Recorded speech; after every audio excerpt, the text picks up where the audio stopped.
Fala, meu lindo, minha linda, tudo bem com você? Que essa semana seja extraordinária na sua vida, que a mão do Senhor esteja sobre você, sobre a sua casa, e que essa mensagem seja uma resposta de Deus para você. Eu quero só te pedir um favor antes de começar a mensagem. Curte o vídeo, é bem rapidinho. Por que curtir? Bom, quando você curte, o YouTube entende que é um conteúdo relevante e manda para mais pessoas. Compartilha, manda nos grupos de WhatsApp. E se você ainda não é inscrito no canal, se inscreve. Toda segunda-feira, 7 horas da manhã, tem uma palavra de Deus para você por aqui. Nosso sonho é chegar a 10 milhões de pessoas. Me ajuda, faça isso se é possível. Quanto mais gente ouvindo, melhor. E o nome de Jesus é glorificado. Vamos pro vídeo.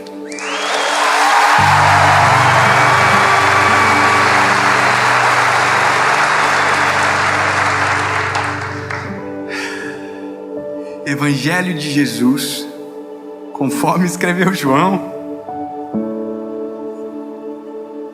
capítulo de número 11.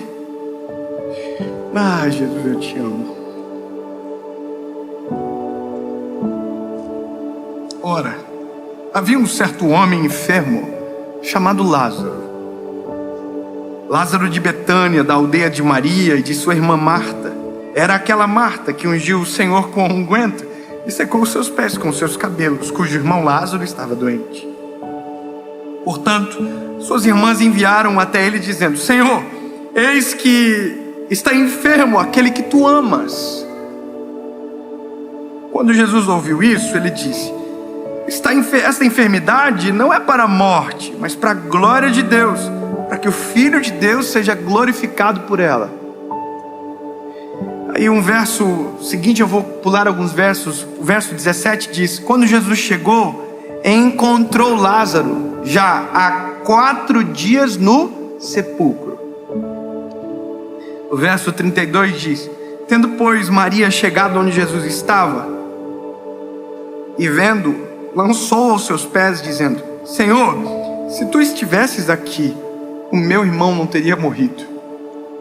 João capítulo 11, verso 35 diz: Jesus chorou.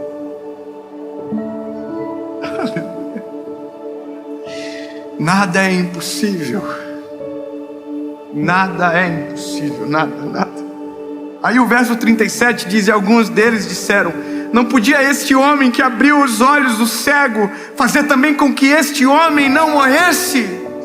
Todos eles estão só falando de uma coisa: da cura da doença. Eles não estão crendo na possibilidade de uma ressurreição. Todos eles estão dizendo, Marta está dizendo, Maria está dizendo: se o Senhor tivesse chegado antes, meu irmão não teria morrido. Ela está dizendo: você tem poder para curar a doença. O que eles não sabem é que Deus tem poder para ressuscitar. Aleluia. Sabe, os homens que estão à volta, os judeus,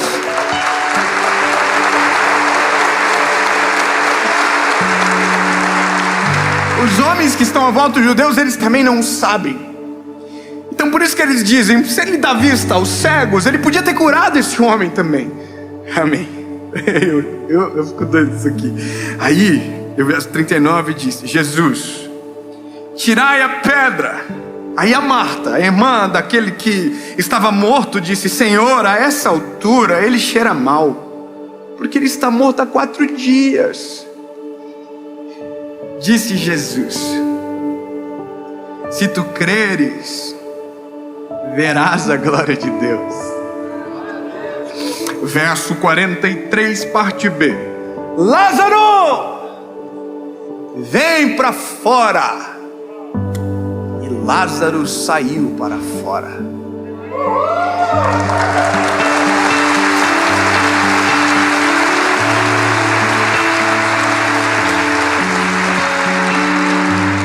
A nossa fé em Deus, ela é mensurada pelo nível das nossas experiências e porque os nossos olhos viram alguma coisa.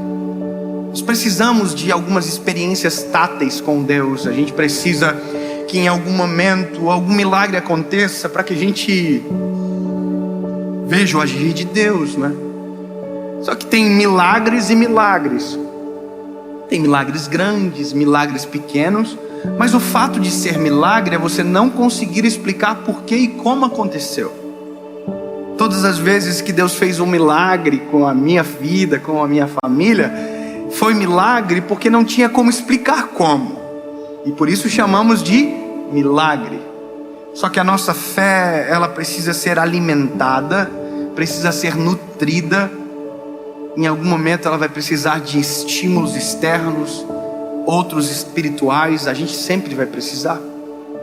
Agora, a nossa noção do poder de Deus, às vezes está muito limitado ao que a gente viu até agora, ou aquilo que a gente viveu até o presente momento, ou talvez as pequenas experiências do que talvez alguém nos contou, mas que nunca foi a nossa realidade. E eu vou te dizer, a maioria das pessoas nutrem a fé com Deus a partir da experiência do que os outros viveram, nunca daquilo que elas viveram.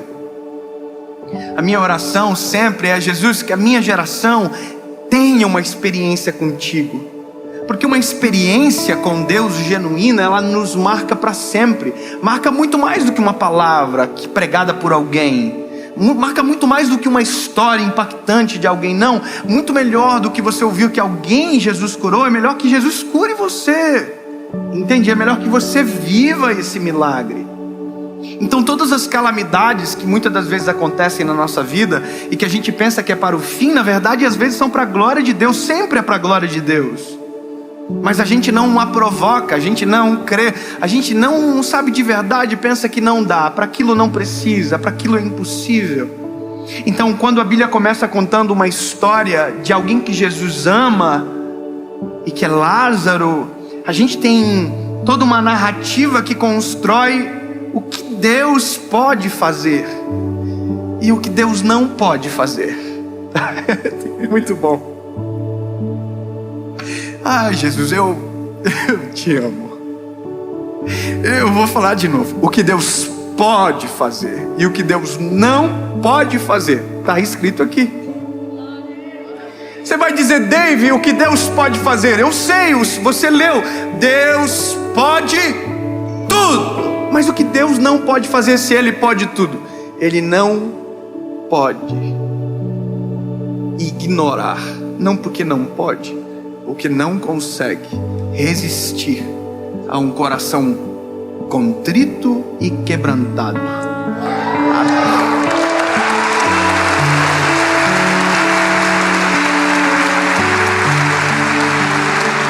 Então, não se trata na verdade do que Deus não pode, se trata daquilo que Deus não está disposto a fazer.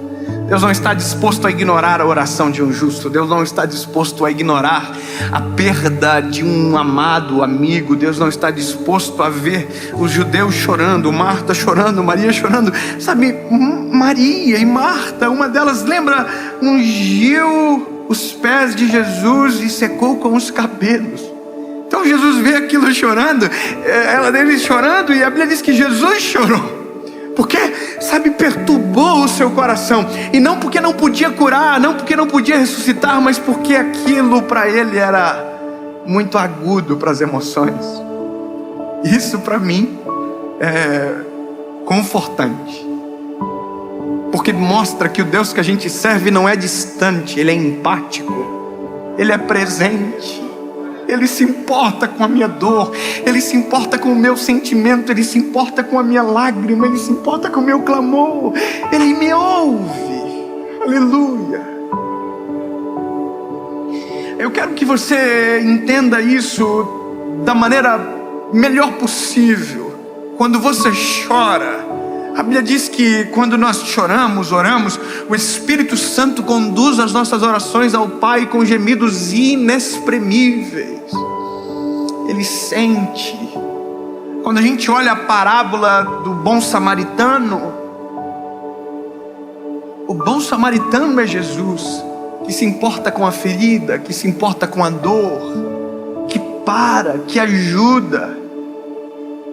Então, partindo desse pressuposto, não há uma oração que Deus não ouve, não há impossíveis para Deus, não há nada que Ele não possa fazer. Só que essa percepção, ela precisa ser resgatada, principalmente na hora que o impossível se apresenta na nossa frente. Porque enquanto tudo está bem, enquanto tudo está dando certo, dizer que Deus é o Deus do impossível é possível. Mas quando o impossível se apresenta, parece impossível dizer que Deus é o Deus do impossível. Eu vou falar que isso é nas coisas simples, nas coisas profundas. Eu conheço Deus do impossível de verdade. Quando eu comecei a ler, o meu espírito resgatou uma memória longa e antiga minha. Aliás, essa semana é uma semana que eu fico muito sensível à voz do Espírito Santo, porque preciso muito também para a série. E algumas orações foram me recordadas enquanto eu orava. Engraçado isso. Deus me fez lembrar de uma oração quando eu era dos jovens da minha igreja. Eu me lembrei, sabe quando você é transportado para um lugar e você consegue vislumbrar tudo, como foi, como aconteceu, e parece que você está vivendo aquilo de novo? Eu estava dentro da igreja e as crianças começaram a cantar aquela canção que diz: grande, tão grande, alto, tão alto, fundo, profundo, é maior que o mundo. Lembra? Essa música não, só eu que lembro. É uma música que fala do amor de Deus, que é grande, mas cabe no nosso coração. E as crianças estavam cantando essa canção, e as crianças estavam cantando, fazendo coreografia, e eu no banco senti uma presença de Deus tão grande, que eu parecia uma criancinha pequena na igreja. Eu chorava, falava em línguas, glorificava o Senhor. E no final daquilo eu olhei para as crianças e eu disse: Jesus, que um dia os meus olhos possam ver os meus filhos te adorando.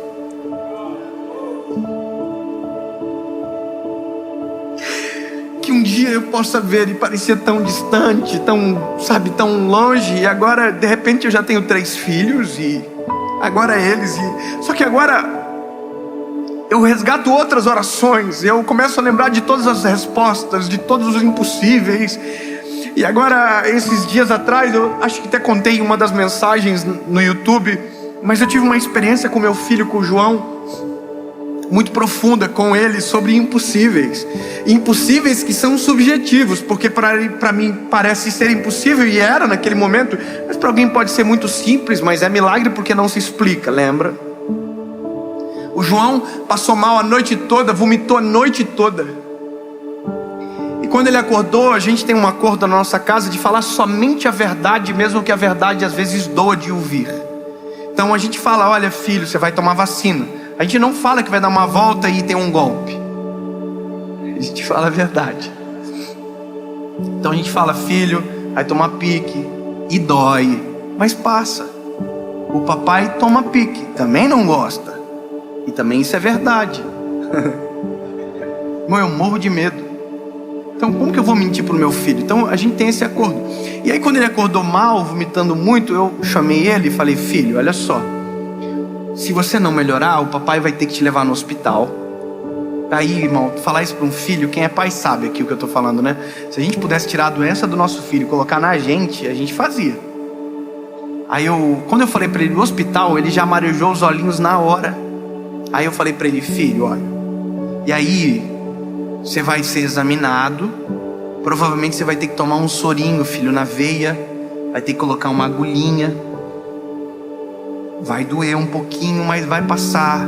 Mas aí você vai ficar bonzinho, filho. Aí ele começou a chorar e falou: papai, eu não quero ir para o médico. E aí o meu lado pai, frustrado, conectou-se com o lado homem de Deus, que já viu milagres acontecendo. E sabe, eu olhei para o meu filho e disse: filho, tem uma saída. Isso é difícil fazer. Eu falei: filho, tem uma saída. A saída é a gente orar e o papai do céu curar você. Se o papai do céu te curar, filho, você não precisa ir para o hospital. Mas se o papai do céu achar que por bem a gente vai para o hospital, não tem problema. Quando eu falei isso, passou um filme na minha cabeça de todas as vezes que Deus se mostrou para mim, de todos os milagres que eu já vivi. Só que agora era o meu filho que precisava de um milagre, pequeno, mas precisava. E aí eu falei: vamos orar com o papai. Ele já sabe como funciona. Ele fechou o olhinho e ele falou isso aqui: papai do céu, cura eu. E eu disse: Deus, me permite te apresentar ao meu filho dessa maneira. me permite que o meu filho, Senhor, te conheça de primeira como um Deus que cura, que faz milagre, em nome de Jesus. Amém. Eu disse amém, o meu filho disse amém, e na hora, imediatamente o semblante do meu filho mudou, a cor reestabeleceu, e ele olhou para mim e disse: papai, eu tô bom.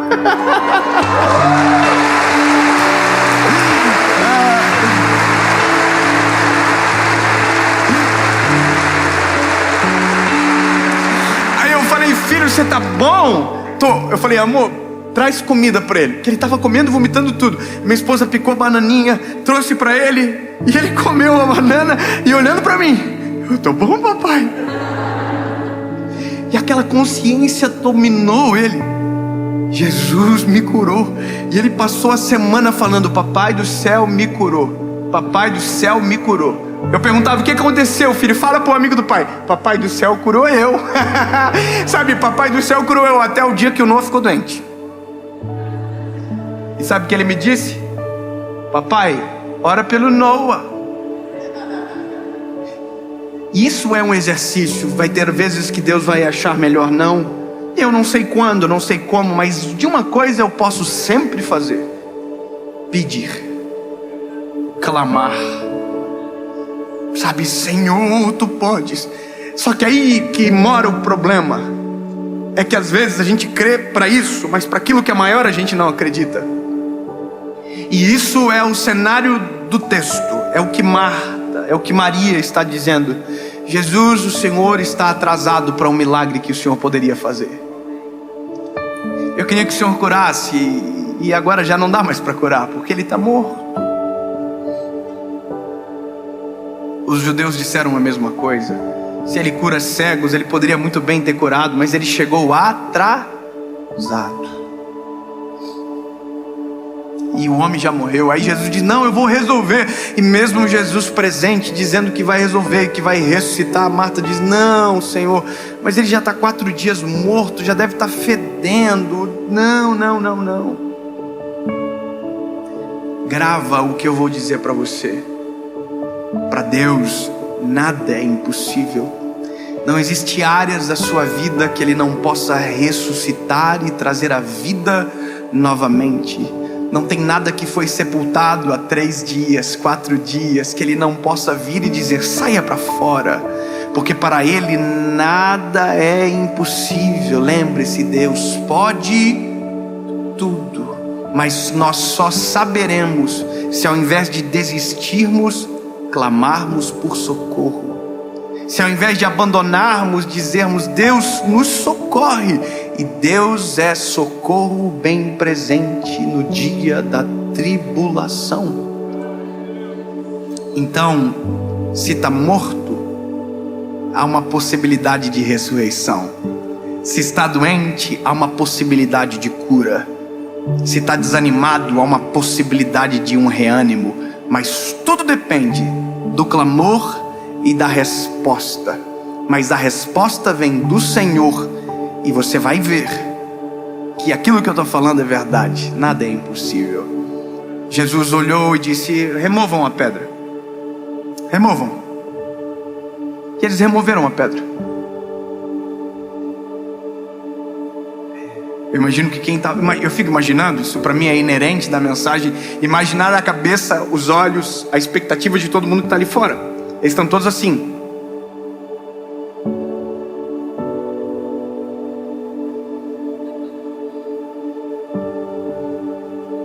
E aí, vai ressuscitar, será?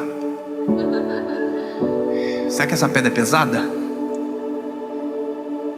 Depois vão ter que fechar de novo, né? E se ele não vir para fora? E se não rolar? É por isso que a gente não provoca os milagres. É por isso que a gente não clama. Porque a gente diz: e se ele não quiser? E se ele não responder? E se ele não curasse meu filho? E aí? Entende? A vergonha impede a nossa fé de provocar o extraordinário. Não tenha vergonha. Se Deus não quiser, Ele não quis, mas você fez a sua parte de pedir. Você fez a sua parte de clamar. Você fez a sua parte de dizer: Deus, haja a meu favor. Talvez não seja agora, talvez seja depois de amanhã, talvez seja depois de 4 dias. Ela já tinha pedido para Jesus ir até ela. Jesus não foi na hora que ela pediu. Ela já havia dito: Jesus, ela mandou um mensageiro, o irmão que você sabe, você ama ele está doente, venha. Aí Jesus não foi no primeiro, não foi no segundo. Ou seja, a primeira oração não foi atendida, porque havia milagre maior para acontecer. E que o milagre, quanto maior, mais glorifica o nome do Senhor. Eu sei que na corrida do milagre a gente às vezes não tem paciência, a gente não quer esperar, mas sim, Deus pode. E sim, esperar pode valer muito a pena, clamar vale a pena. A história termina com Jesus chegando aparentemente atrasado. Oh, lindo! Às vezes nós preparamos um cenário para que Jesus chegasse na nossa história, e a gente tem a impressão que Ele está atrasado porque não chegou na hora que a gente programou. Nós oramos e na hora que oramos Deus não respondeu, e a gente tem a ideia que talvez Ele nunca mais responda. Não esqueça que a gente age dentro de um tempo, Deus age dentro de outro tempo. Se o nosso é o Cronos, o tic-tac, do Deus é o Kairos, é eterno e é perfeito. A gente quer para agora, mas talvez Deus saiba que o melhor é amanhã, e a gente só vai descobrir quando chegar amanhã. Portanto, confie no Senhor.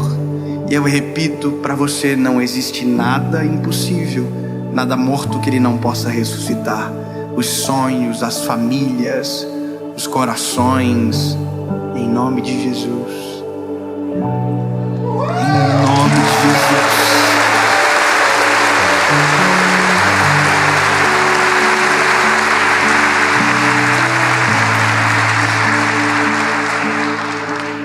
Lázaro saiu para fora. A Bíblia diz que ele estava atado, pés e mãos. Aí Jesus disse: desatem-o, tirem as ataduras.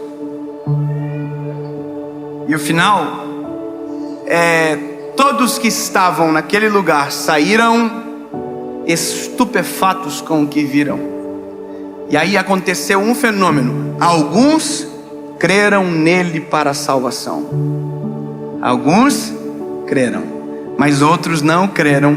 Mesmo vendo o milagre acontecer, foram denunciar Jesus. Lembra da crítica? Lembra? Lindo. Mesmo do bom sempre vai ter alguém que vai tentar encontrar um defeito. Mas a questão mais importante, que eu termino a história aqui, é que quando eu chego no final da história de Lázaro, entendo que tudo que Deus faz tem um propósito maior do que o próprio Lázaro, que é a glória do seu nome. Deus não curou o meu filho porque ele é melhor do que o filho de alguém aqui. Deus curou o meu filho para a glória dele. E hoje eu estou falando aqui para a glória dele. E é por conta de que é para a glória dele que talvez você vá para casa e no dia da angústia você vai clamar e vai viver o teu milagre também. E lembre-se, vai ser para a glória dele. Tudo é para ele.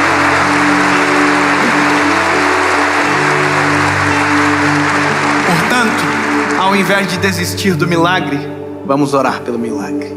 Deus, em nome de Jesus. Ai, lindo, é por isso que te amamos. Tu és poderoso para cumprir tudo aquilo que prometeu. Tu és bom, justo e misericordioso.